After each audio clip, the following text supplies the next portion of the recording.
फिर अपन ने घी का दिया लगाकर पूजन भी कर ली। तो जो चतुर्थी का पूजन करने वाली होती है, जो चतुर्थी का नियम व्रत धारण करने वाली होती है, बड़ी बड़ी चतुर्थियां करती हैं या उसका नियम धारण करती हैं, तो चतुर्थी का जो पूजन करती है वो किस चीज के लिए?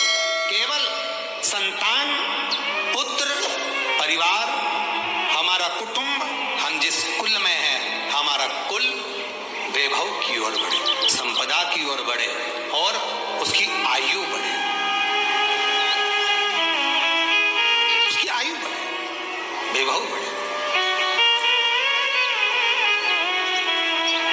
बहुत ध्यान दीजिएगा महाराज, चतुर्थी की पूजन में जो आप आखा दाना रखते हो, गेहूं वगैरह कुछ भी जो रखते हो, उसकी बड़ी महत्वता होती है महाराज।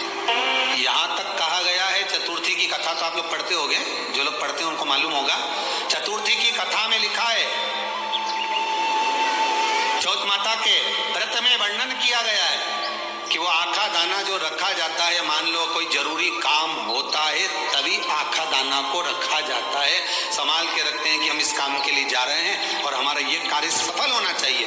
तो जिसने चतुर्थी का व्रत करा है, जिसने चंद्रदेव का पूजन करा, चतुर्थी का व्रत करा, वो गणेश जी से विनती करके वहां से 2-4 आखा दाना उठा ले और जो व्यक्ति का काम अटक रहा है अपने ही घर का, पर दूसरे कुल को नहीं देना, अपने ही कुल के अंतर्गत जो काम अटक रहा है उसकी जेब में, उसके पन्नू में उस चीज को रख दिया जाए। तो चतुर्थी जो अगली आती है, जैसे आप महीने की करते हो तो महीने की, और आप जैसे करते हो कि 4 अलग बड़ी बड़ी चतुर्थी करते हो तो उसके अनुसार आपका कार्य सिद्ध होता ही है। उस आखे दाने का इतना महत्व होता है क्योंकि चतुर्थी का व्रत करने वाली माता जब व्रत करती है तो स्वयं चतुर्थी की कथा में लिखा हुआ है कि पार्वती जी गणेश जी से चतुर्थी की कथा बचवाती। चतुर्थी की कथा बाची किसने थी? स्वयं गणेश जी महाराज। और सुनी किसने थी? माता पार्वती। बाचने वाले गणेश जी थे, सुनने वाली माता पार्वती। तो चतुर्थी की कथा जब होती है तो उसको स्वयं गणेश जी बाच रहे, तो व्रत कौन सुन रही है? माता पार्वती। और आपने जो आखा दाना लिया वो गणेश जी के भाव से लिया, गणेश जी से निवेदन करके, विनय करके, प्रार्थना कर उसको प्राप्त किया। जितने आस्था चैनल पर कथा सुन रहे हो, जितने फेसबुक और यूट्यूब पर सुन रहे हो, और जितने इस छत्तीसगढ़ की पावन धरा पर बैठकर सुन रहे हो, बहुत सावधानी से सुनना। एक छोटा सा कपूर का टुकड़ा जब आरती में जलाया जाता है तो ये कपूर क्यों जलाते हैं? इस कपूर का महत्व क्या है? इस कपूर का कारण क्या है? ये कपूर है कौन जिसको हम आरती में जला?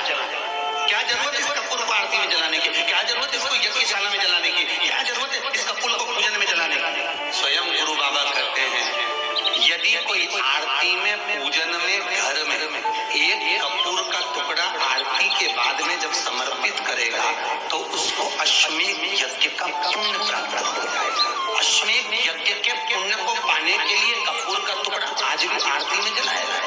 एक कपूर का टुकड़ा सुख का, इसीलिए हमारे यहाँ शास्त्र कहता है महाराज, जब आपको घर में अगर ऐसा लगने लगे कि 15 दिन से बहुत बेचैनी है, बहुत दुख तकलीफ लग रही है, कोई ना कोई बीमार पड़ रहा है, कुछ ना कुछ तकलीफें लग रही है, तो एक पीपल का पत्ता ले लो, उसके ऊपर एक कपूर का टुकड़ा ले लो, सारे घर में घुमाकर उसको दरवाजे के बीच मध्य में जलाकर रख दीजिए। थोड़ी सी जगह 20 से 25 मिनट के अंदर मकान में एनर्जी वापस आ जाएगी, उस भवन में एनर्जी वापस प्राप्त हो जाएगी। 20 से 25 मिनट के अंदर एनर्जी वापस लग रहा है कि यहाँ नेगेटिव है तो उसको पॉजिटिव बनाया जा सकता है। रात को 12 बजे शंकर जी के मंदिर में शिवलिंग पर चढ़ी हुई बेलपत्री को उठाकर शंकर मंदिर का शिखर देखकर चबा चबा कर खा लीजिए।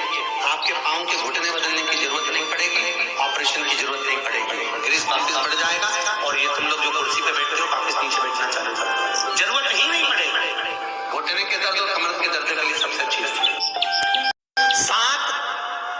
7 गांठ वाली दुर्वा 21 ले लो और चतुर्थी के दिन गणेश जी को समर्पित कर दो।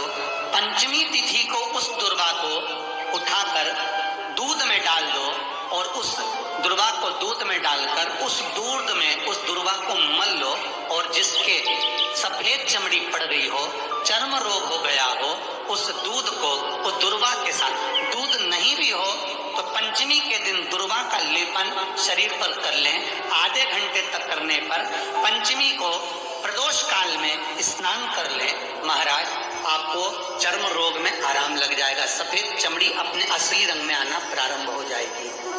गणेश पुराण दुर्वा का मूल